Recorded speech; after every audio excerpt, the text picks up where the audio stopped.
सुप्रभात। मैं हूं जगेंद्र राणा। इंद्रियों के गुलाम, यह हमारी आज की आध्यात्मिक चर्चा का विषय। इंद्रियों के गुलाम। जीवन बहुत थोड़ा है, सबसे प्रेम पूर्वक हिल मिल कर चलो, सबसे अच्छा बर्ताव करो, अमृत का विस्तार कर जाओ, विष की बूंद भी कहीं ना डालो। तुम्हारा प्रेम पूर्वक व्यवहार अमृत है और देशपूर्ण व्यवहार ही विष है। घंटे भर के लिए भी कोई आदमी तुमसे मिले तो अपने प्रेम पूर्ण सरल व्यवहार से उसके हृदय में अमृत भर दो। सावधान रहो, तुम्हारे पास से कोई विष न ले जाए। हृदय से विष को सर्वथा निकाल कर अमृत भर लो और पद पद पर वही अमृत वितरण करो। वर्ण जाति विद्या धन या पद में बड़े हो इसलिए अपने को बड़ा मत समझो। याद रखो, सब में एक ही राम रब रहा है। छोटा बड़ा व्यवहार है, ना कि आत्मा। तो व्यवहार में एक प्रकार की समता असंभव और हानिकारक है। व्यवहार में आवश्यकता अनुसार विषमता रखते हुए भी मन में समता रखो। आत्मा रूप से सबको एक सा समझो। किसी को अपने से छोटा समझकर उससे घृणा ना करो, ना अपने में बड़प्पन का अभिमान आने दो। बड़ा वही है जो अपने को सबसे छोटा मानता है। ये मंत्र सदा स्मरण रखो। ईश्वर सदा सर्वदा तुम्हारे साथ है, इस बात को कभी ना भूलो। तो ईश्वर को साथ जानने का भाव तुम्हें निर्भय और निष्पाप बनाने में बड़ा मददगार होगा। सचमुच ही ईश्वर सदा सबके साथ है। ईश्वर के अस्तित्व पर विश्वास करो और उस विश्वास को बढ़ाओ। जिस दिन ईश्वर की सत्ता का पूर्ण निश्चय हो जाएगा, उस दिन तुम पाप रहित और ईश्वर के सम्मुख हुए बिना नहीं रह सकते। तो अपने को सदा बलवान, निरोग, शक्ति संपन्न और पवित्र बनाओ। ऐसा बनाने के लिए निश्चय करना होगा कि मैं वास्तव में ऐसा ही हूँ। असल में बात भी यही है, तुम शरीर नहीं आत्मा हो। आत्मा सदा ही बलवान, निरोग, शक्ति संपन्न और पवित्र है। तो देह को मैं मानकर कभी अपने को बलवान, निरोग, शक्ति संपन्न और पवित्र मत समझो। यूँ समझोगे तो झूठा अभिमान बढ़ेगा, क्योंकि देह में यह गुण ही नहीं। देहाभिमान ही पाप है और यही सबसे बड़ी भूल है। या तो अपने को ईश्वर का पवित्र अभिन्न अंश आत्मा मानो, या उस प्राणेश्वर प्रभु का दास मानो।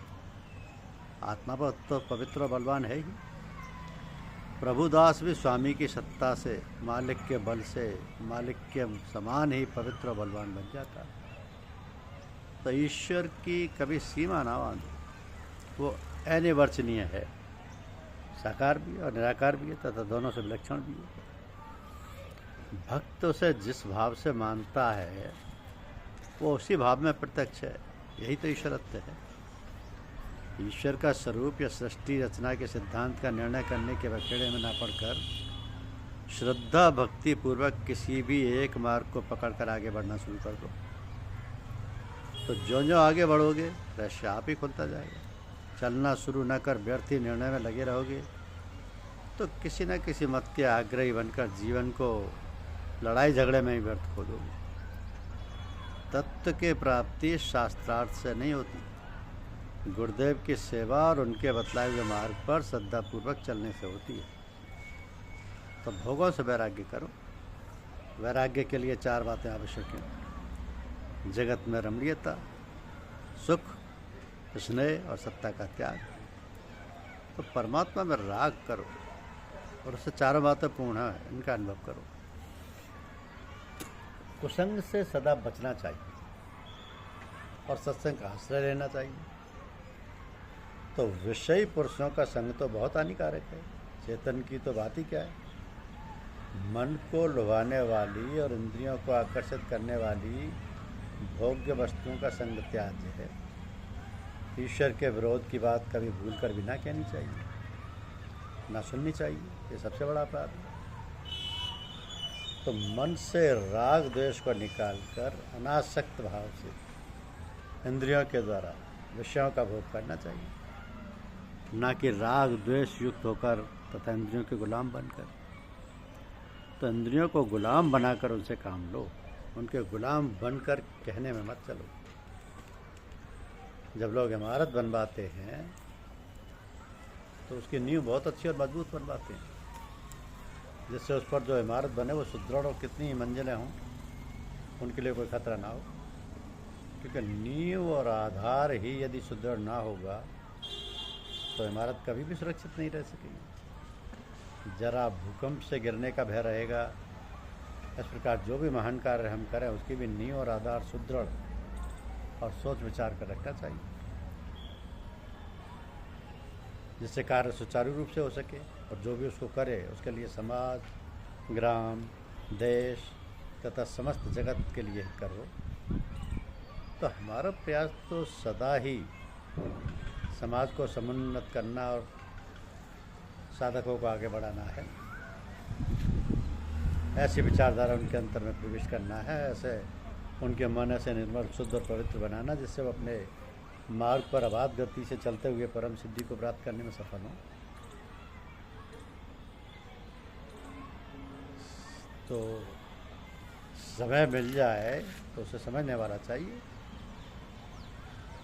आजकल ऐसे साधु महात्मा बहुत घूमते फिरते हैं जो इस प्रकार का वातावरण बनाते हैं जिससे लोग उन्हें सिद्ध महात्मा और पूर्ण योग्य मानकर अपना गुरु बनाकर स्वयं चेला बनकर उनके मनमाने ढंग से बताए हुए मार्ग पर चलें। उसमें महात्मा का मनोरथ सिद्ध हो। उनका मनोरथ तो होता है, ये इनके प्रकार हैं, लोगों को द्रव्य प्राप्त करना और अपने को उपजवाना। तो ऐसे लोगों से सदैव सावधान रहना चाहिए। आध्यात्म योग के नींव पतंजलि ऋषि के अष्टांग योग पर आधारित है और ये मार्ग निरापद अनेकानेक ऋषि मुनि महात्माओं द्वारा अनुभूत निष्कंटक मार्ग। इसके 8 अंग यम, नियम, आसन, प्राणायाम, प्रत्याहार, धारणा, ध्यान और समाधि हैं।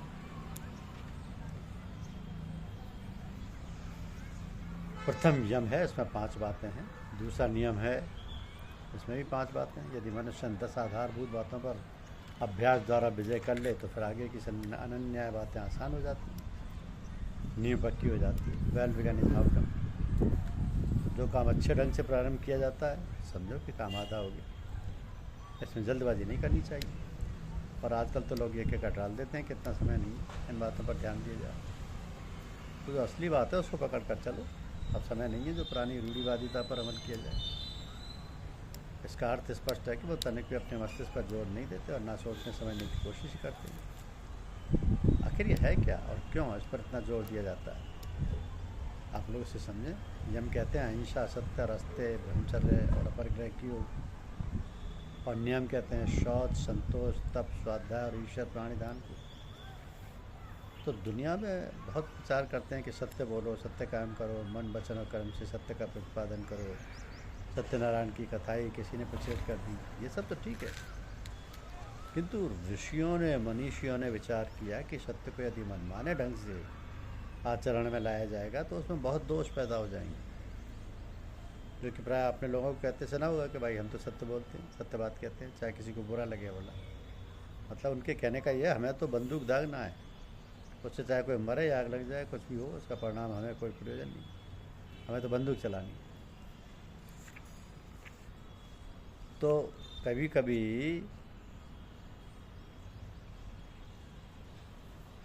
कभी क्या होता है, यदि कहीं कोई आदमी मर गया आपकी बंदूक से तो फिर क्या होगा, ये तो सभी लोग जानते हैं,